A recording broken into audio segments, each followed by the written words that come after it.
오늘 하느님의 말씀 우리가 살펴봅니다. 빌립보서 2장 25절에서 27절에 있는 말씀.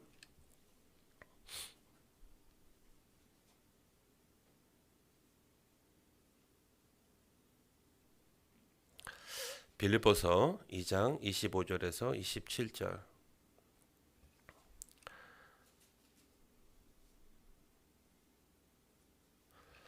우리 함께 합독하겠습니다.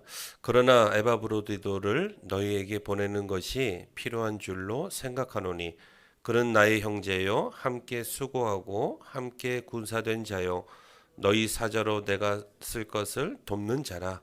그가 너희 무리를 간절히 사모하고 자기가 병든 것을 너희가 들은 줄을 알고 심히 근심한지라.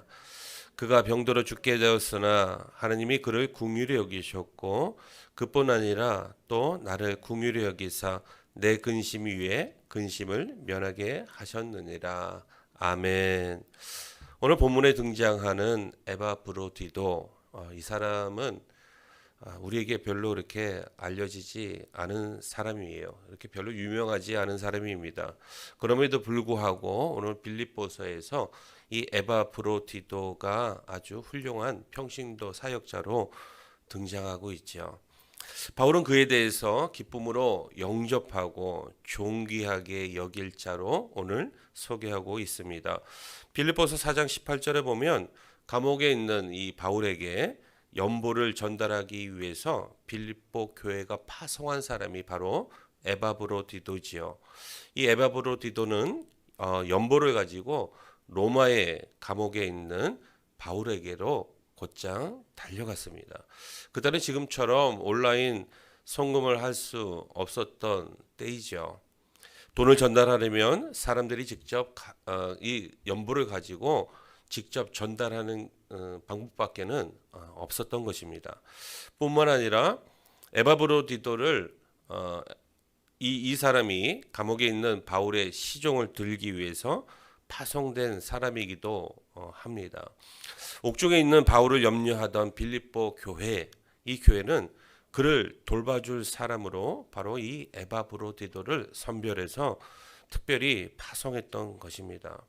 에바브로디도는 바울을 돕기 위해서 교회가 파송한 평신도 동력자로 사역자로 여러분 보면 좋을 것 같습니다.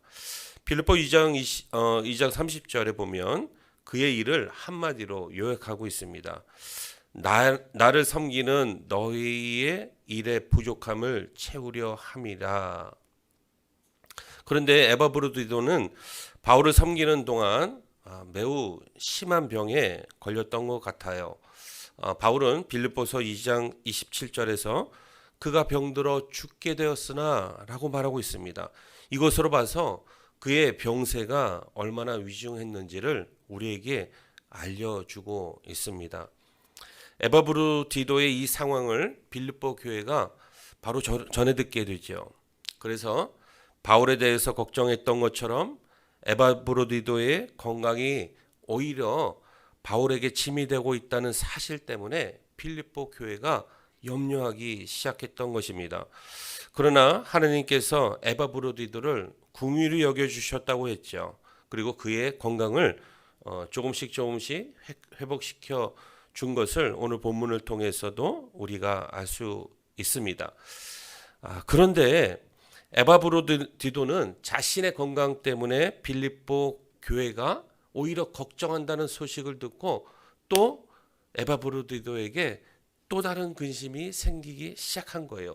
자기가 병들어서 신음신음하고 있는데 그것도 걱정인데 이 소식을 빌립보 교회가 알게 되었다는 소식을 듣고 그들이 걱정한다는 소식을 듣고 자기 이 아픈 몸만 보살피면 될 것인데 오히려 빌립보 교회를 걱정하는 모습을 볼 수 있는 것입니다. 그리고 가능하면 건강한 모습으로 회복돼서 본교회로 돌아가서 그들을 안심시키고 싶었던 것이죠. 그래서 바울은 빌립보 교회의 큰 기쁨으로 그를 영접해 줄 것을 오늘 본문에서 권면하고 있는 것입니다. 우리는 성경에서 에바브로디도에 대해 이 이상의 것을 찾아볼 수가 없어요. 그는 바울처럼 역사에서 그 이름이 그렇게 빛나는 이름도 아닙니다. 그는 베드로나 디모데나 스데반처럼 잘 알려진 유명한 성도도 아니었어요. 그러나 존경받을 만한 성도로 오늘 사도 바울은 그를 소개하고 있는 것입니다. 군대를 생각하면 에바브로디도는 어떤 위치에 있을까요? 어쩌면 지휘관이 아닌 병사의 한 사람으로서의 역할을 감당하고 있다라고 봐도 무방할 것입니다. 군대에서 모두가 지휘관일 수는 없지요. 바울과 베드로 같은 리더도 필요할 것이고 에바브로디도 같은 잦은 일을 담당하는 굳은 일을 담당하는 병사도 필요할 것입니다. 또 바울처럼 스데반처럼 모두 또 다 똑같은 선교를 할 수 있는 것도 아니고 또 이들처럼 모두 다 똑같이 순교를 할 수 있는 그런 것도 아닙니다. 베드로처럼 설교 한 번으로 3,000명을 회개시키는, 그래서 죽게 돌아오게 만드는 그런 설교할 수 있는 능력을 모두 다 가지는 것도 아닙니다. 대다수의 그리스도인들은 보면 에바브로디도와 같이 일반 성도지요. 평신도입니다.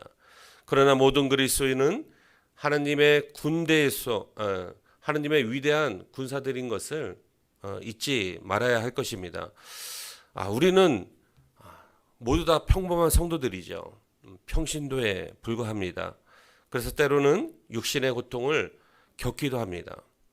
때로는 세상의 유혹에 쉽게 넘어지기도 합니다.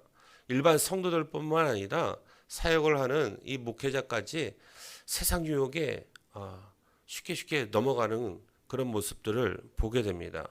그런 가운데서도 우리들은 서로 섬기고 봉사하고 기도하고 주님을 증거하고 또 살아계신 하나님을 함께 예배하기도 하는 것이죠. 이런 모습들이 세상 사람들의 눈에는 하찮은 것처럼 보일 수도 있다는 것이에요. 그런데 생각해 보십시오. 우리는 누구를 예배합니까? 하나님을 예배하죠. 우리는 누구를 통해서 복을 받습니까? 하나님을 통해서 복을 받습니다. 그렇다면 이런 모습들이 하나님의 눈에는 도대체 어떻게 비춰질까요? 평신도들이 그리스도를 위해서 할 수 있는 일이 도대체 어떤 일이 있을까요? 오늘 본문을 통해서 하나님께서 우리에게 하시고자 하시는 영적 메시지는 과연 무엇일까요? 라는 것이 오늘 전체적인 서론인 것입니다. 먼저 바울은 에바브로디도를 25절에 이렇게 호칭하고 있습니다. 나의 형제라고 부르고 있죠. 바울이 즐겨하는 말이죠. 에바브로디도가 나의 형제라고 믿음의 하나된 자임을 오늘 그렇게 가르쳐 주고 있습니다. 하나님의 택한 백성 중 하나라는 뜻이죠. 또 에바브로디도에 대한 바울의 깊은 형제의 사랑을 나타내주는 말로 대신할 수 있습니다. 우리가 형제인 이유가 뭡니까? 주 안에서 다 하나된 하나님의 자녀이기 때문에 우리는 주 안에서 모두 형제 자매인 것이죠. 우리 모두 하나님을 뭐라고 불러요? 아버지라고 부르잖아요. 여기 누구 오빠라고 부르는 사람 있습니까? 없잖아요. 아저씨라고 부르는 사람 있어요? 하나님을? 없잖아요. 우리 모두 다 주 안에서 하나님을 아버지라고 부르는 것입니다. 그렇기 때문에 우리 모두는 형제 자매인 것이죠.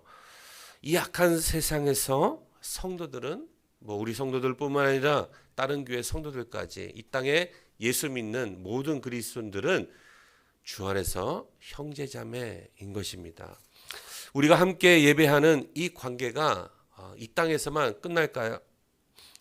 이 땅에서만 끝나는 것이 아니라 주님 오실 때까지, 그리고 영원한 저 천국에로까지 영혼으로 이어지는 관계 속에 우리가 살아가고 있다는 것입니다. 본문에 나타난 이 서로의 관심을 좀 받으면 좋겠습니다. 바울은 에바브로디도는 또 바울을, 또 바울과 에바브로디도가 빌립보 교회로부터 섬김만 받는 것이 아니라 이들이 빌립보 교회를 생각하고 빌립보 성도들을 오히려 생각해 주고 있다는 이 서로 상호 관계를 좀 잘 봤으면 좋겠습니다.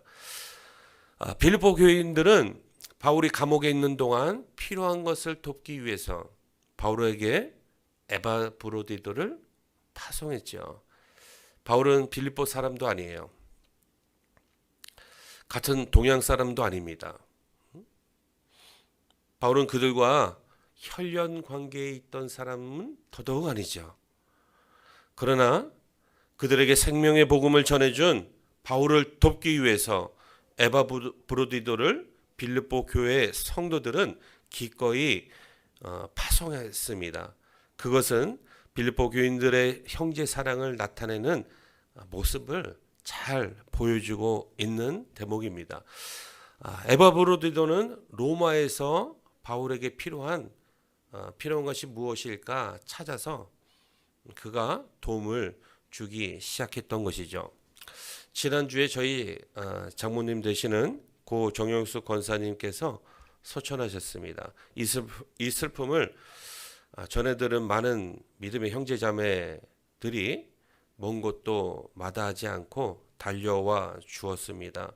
또 어떤 분들은 온라인으로 송금해 주고 또 마음으로 대신하기도 했습니다. 이 일이 어떻게 가능합니까?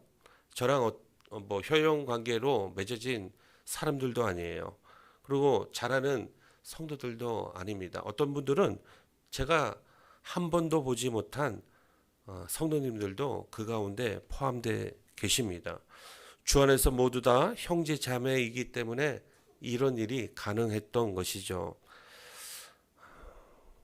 목회자의 어려움을 알고 또 직접 보고 그래서 그 어려움을 돕고자 십시일반으로 기도하고 마음을 다하고 또 위로해주고 헌금하는 이런 모든 일이 바로 연복인 것입니다. 오늘 이 본문의 상황과는 좀 격이 안 맞지만 그래도 이 말씀에 비춰서 어떻게 또 이런 장례식 일정 가운데 베풀어 주신 많은 성도들의 섬김이 또 딱 맞아떨어지는 것 같아서 여러분들에게 잠시 말씀을 드렸습니다.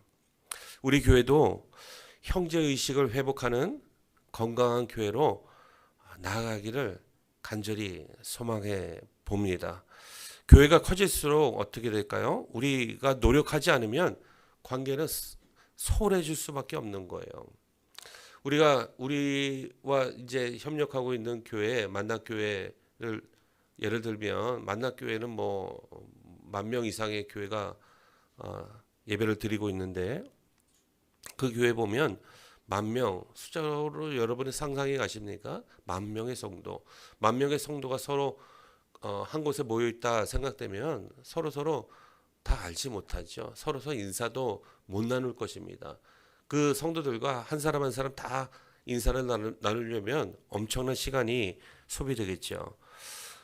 이처럼 교회가 커질수록 우리가 성도들에 대한 관계, 이것은 우리가 노력하지 않으면 관계는 소홀해질 수밖에 없는 것이에요. 그래서 그런 큰 교회들은 이제 뭐 만납교회 같으면 동산으로 또 그 속에 나무 공동체로 이렇게 묶어서 서로 교제할 수 있게 하는 것입니다.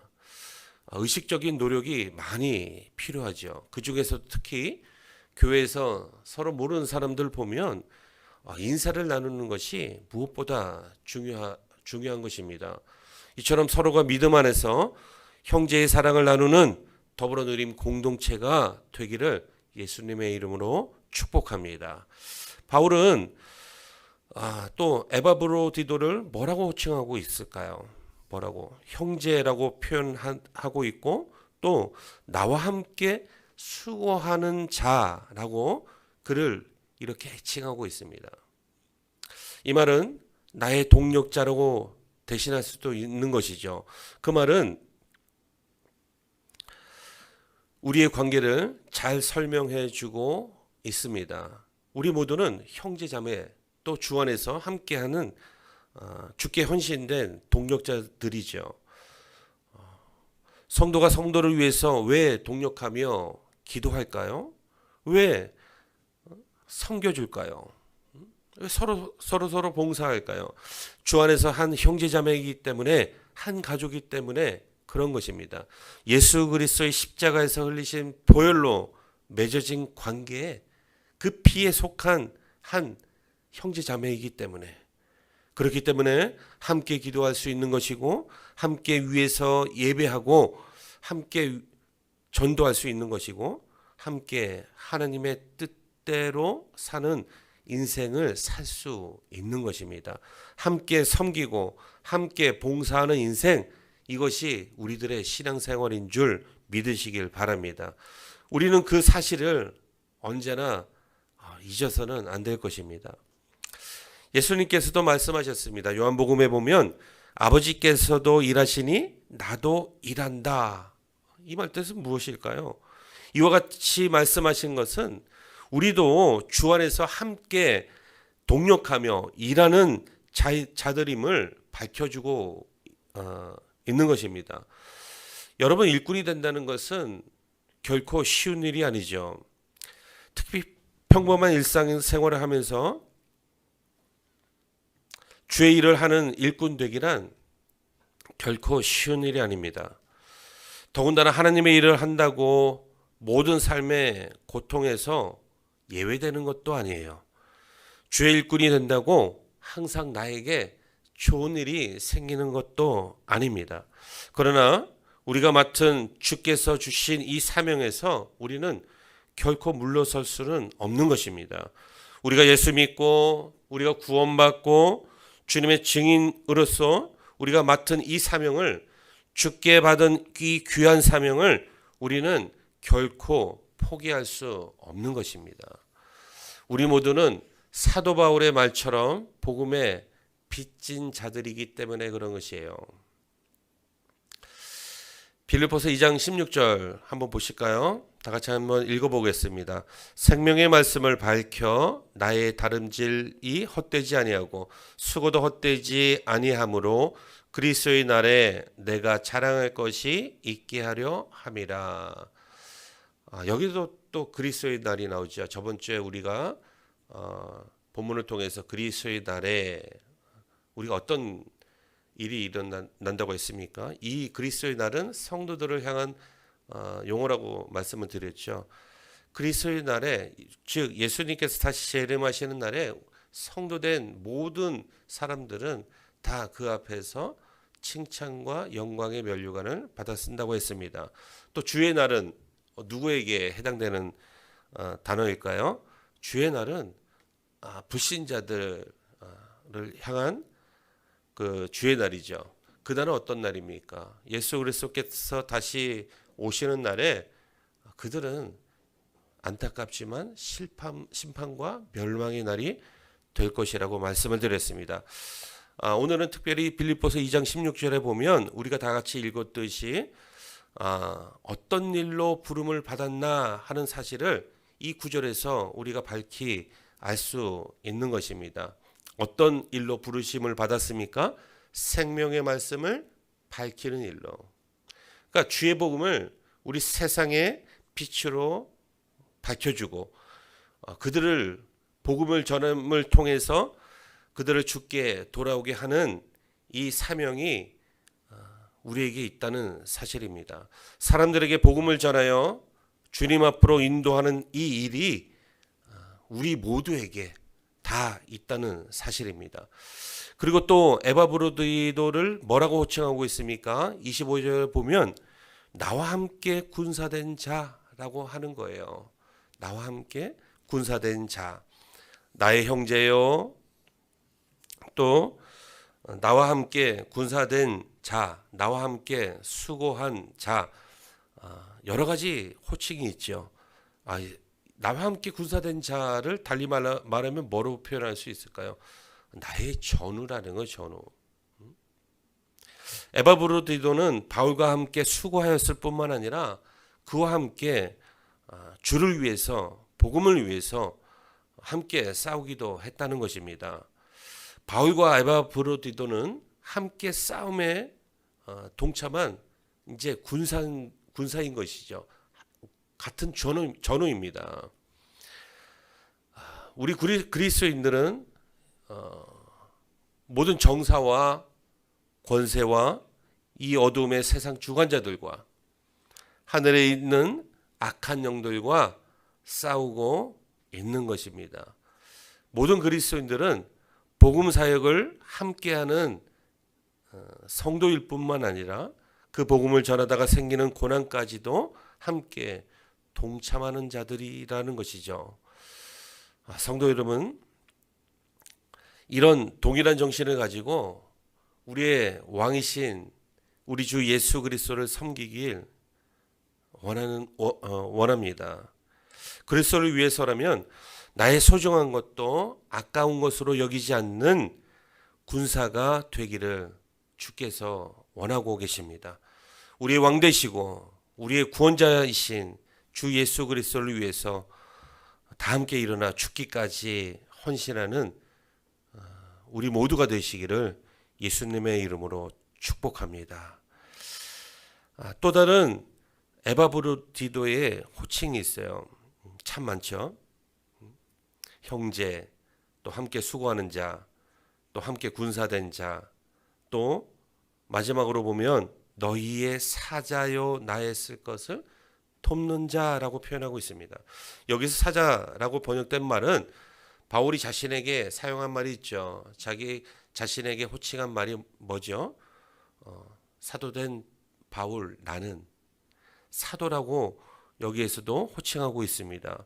말하자면 교회 내 12제자에게 사용된 이 말을 오늘 이 에바브로디도에게 기꺼이 호칭해 주고 있는 것입니다.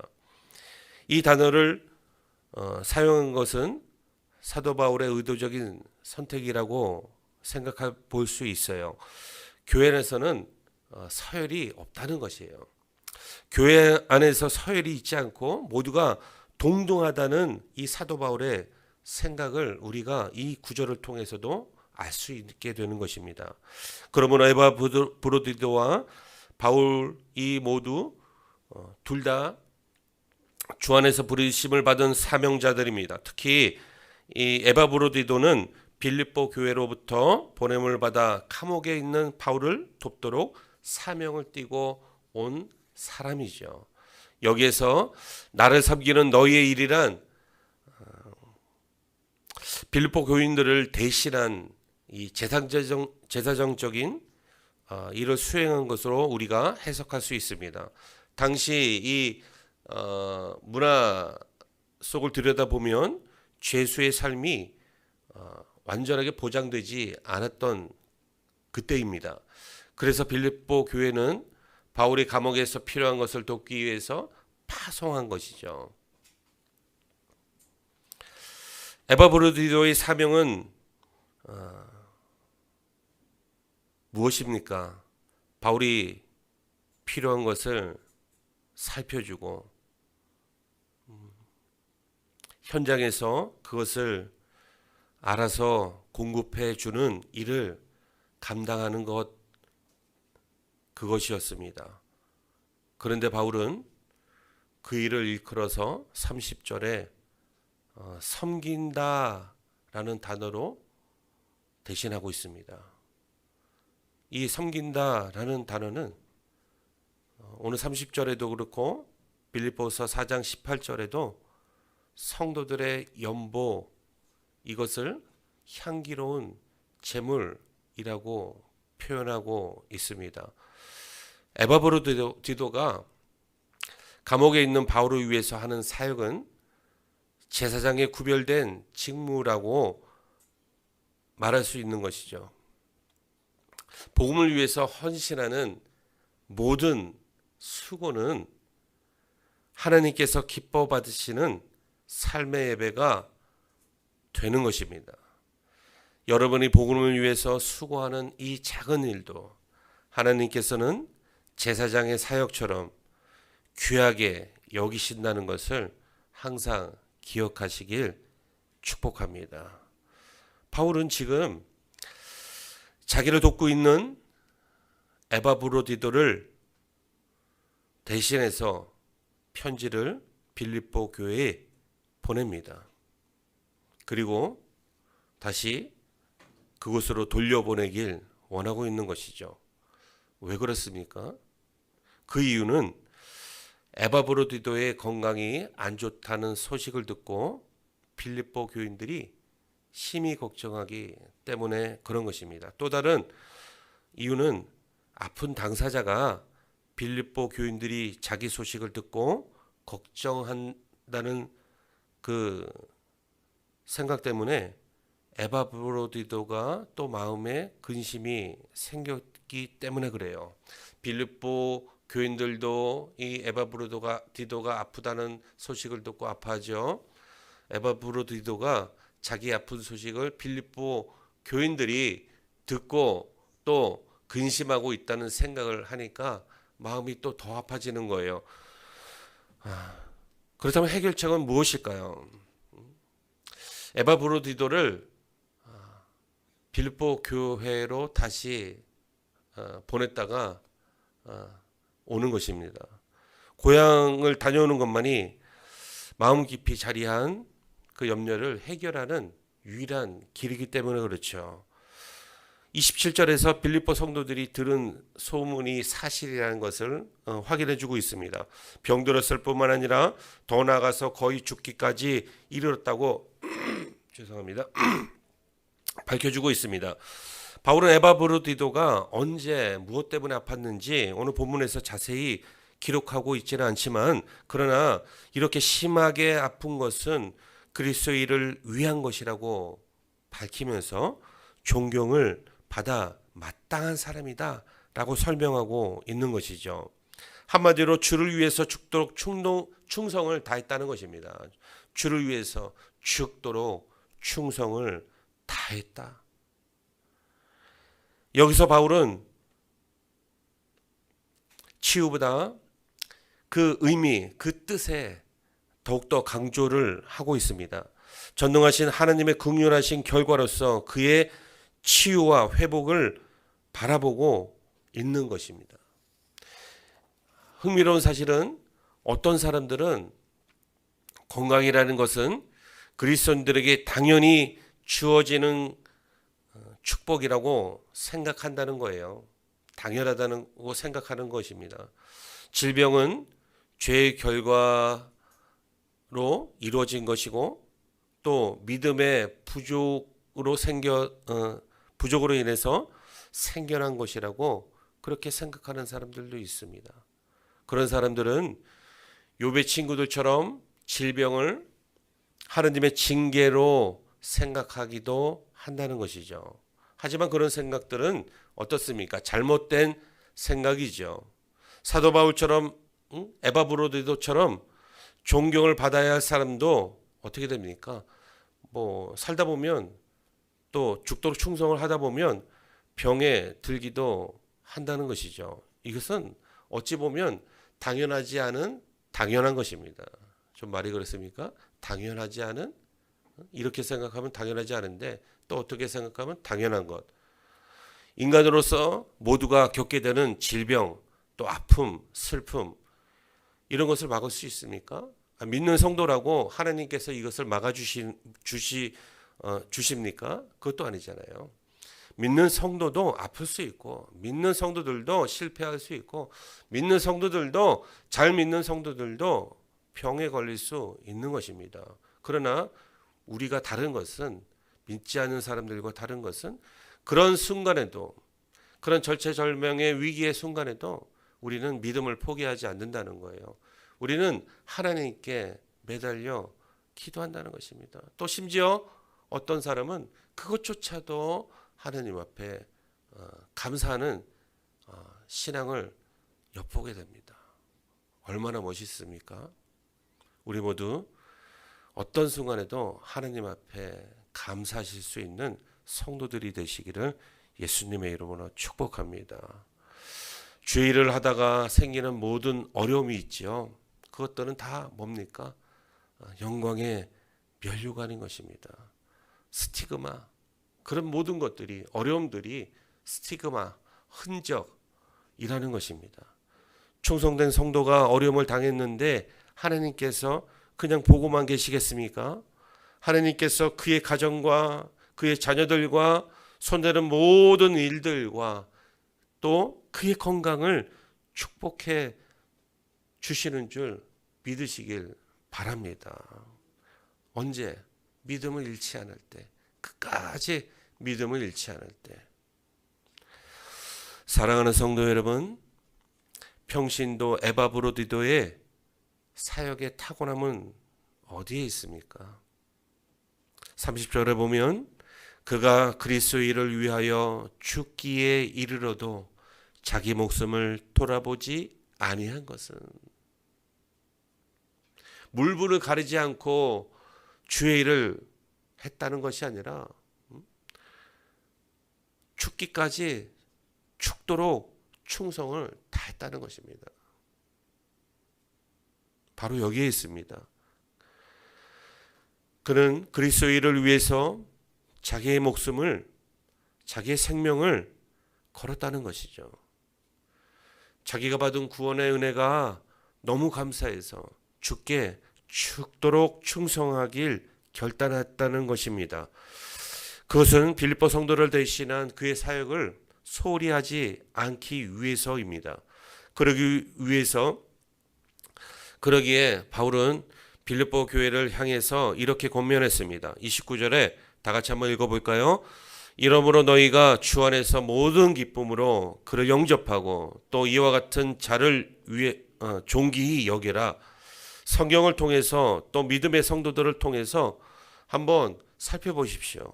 남을 위해서 헌신하고 남을 위해서 봉사하고 기도하고 얼굴도 알지 못하는 사람들을 위해서 우리가 함께 기도를 나누는 것, 그리스도를 위해서 자신을 기꺼이 희생하는 자들을 눈여겨보고 그들을 존귀하게 여기시는 여러분들 되시길 바라겠습니다. 그리고 여러분들도 그런 분들의 삶을 본받기를 예수님의 이름으로 축복합니다. 그것이 바로 우리 안에 주 예수 그리스도의 마음을 품는 것이에요. 바울과 에바브로디도를 칭찬만 하지 않고 그들의 삶에 동참하고 있는 것입니다. 그들 모두 다른 사람들을 위해서 살았듯이 우리 모두 우리 주변의 이웃들 위해서 사는 성숙한 그리스도인들이 되기를 바랍니다. 우리도 평신도 성도로서 주께 죽도록 충성을 다하시기를 예수님의 이름으로 축원합니다. 주님의 일꾼으로서 자기가 맡은 직분을, 성도는 성도로서, 집사는 집사로서, 권사로서, 또 안수 집사로서, 장로님으로서, 전도사면 전도사로서, 목사로서 자기 직분에 대해서 주를 위해 죽도록 충성을 다하시길 바랍니다. 그래서 주님께 칭찬받는 모든 성도들이 되시기를 이 말씀으로 간절히 축원합니다.